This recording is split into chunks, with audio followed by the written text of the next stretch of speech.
जय हिंद जय भारत। केम छो खेडूत मित्रों, नमस्कार। सरकारश्री द्वारा एक नवो जे परिपत्र बहार पाडवामां आव्यो छे तो तेना विશે संपूर्ण माहिती आ विडियोनी अंदर मળી રહેશે। तो હું કલ્પેશ મોડા એડવોકેટ આપને જણાવીશ કે ખેતીની ખેડૂતની તમામ જમીન જાહેર હેતુ માટે સંપાદનમાં ગયેલ હોય તેવા કિસ્સામાં ખેડૂત પ્રમાણપત્ર આપવા બાબત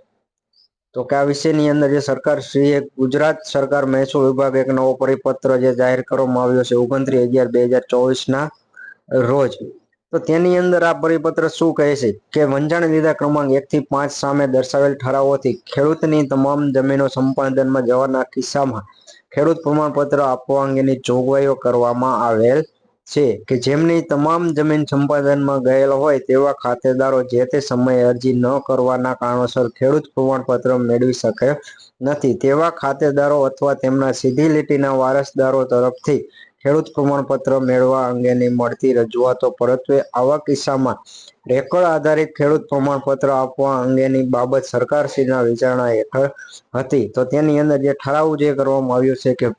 ઉક્ત વિચારણાના અંતે ઠરાવવામાં આવ્યું છે કે તારીખ 1/5/1960 પછી જે ખેડૂતોની તમામ જમીન સંપાદિત થયેલ હોય અને ખેડૂત પ્રમાણપત્ર મેળવવાનું બાકી હોય તેવા અસરગ્રસ્તો ખેડૂત પ્રમાણપત્ર મેળવવા માટે પાત્ર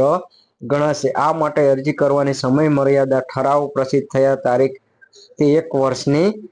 રહેશે। તો ખેડૂત પ્રમાણપત્ર મેળવનાર ખેડૂત પ્રમાણપત્રની તારીખથી 3 વર્ષની સમય મર્યાદાની અંદર રાજ્યમાં ખેતીની જમીન ખરીદવાની રહેશે અને આ પ્રમાણપત્ર માટેની પાત્રતા અંગે રેકર્ડની કલેક્ટરશ્રીએ જાતે ચકાસણી કરવાની રહેશે। તો મિત્રો આની અંદર તમે કઈ રીતે જમીન ખરીદી શકશો કે તમારી કોઈ પણ જમીન હોય અને તમારી તમામ જમીનો જે રહી એ સંપાદનની અંદર વહી ગઈ હોય અને તમે આવા કિસ્સાની અંદર તમે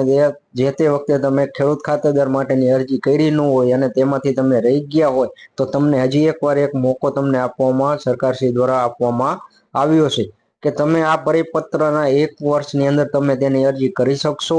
અને અરજી કર્યા પછી તમને પ્રમાણપત્ર મળ્યા પછી તમે 2 વર્ષની અંદર તમે જમીન ગમે ત્યાં ગુજરાતની અંદર ખરીદી શકશો। તો મિત્રો એક મહત્વનો જે સરકારશ્રી દ્વારા પરિપત્ર જાહેર કરવામાં આવ્યો કે તમારી તમામ જમીનનો જે રહી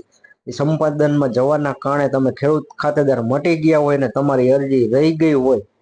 ખેડૂત ખાતેદારની કરવાની તો તમે વહેલી તકે અરજી કરી દીજો જેના કારણે તમે ભવિષ્યની અંદર જે કહેવાય કે 2 વર્ષની અંદર તમે ગુજરાતની અંદર ગમે ત્યાં તમે ખેડૂત ખાતેદાર બની શકો છો। એના માટેનો એક છેલ્લો ચાન્સ જે કહી શકાય ખેડૂત ખાતેદાર માટેનો। તો તમને આ વિડીયોની અંદર સંપૂર્ણ માહિતી મળી ગઈ છે તો અમારી YouTube ચેનલ એડીવી કલ્પેશ દલવાડીને સબસ્ક્રાઇબ કરો, શેર કરો, લાઇક કરો જેથી કરી તમને અવનવા જે કાયદાકીય લગતા હોય, જમીનને લગતા હોય, કોઈ ખેડૂતને લગતા હોય તમામ વિડીયો તમને મળી રહે। જય હિન્દ જય ભારત।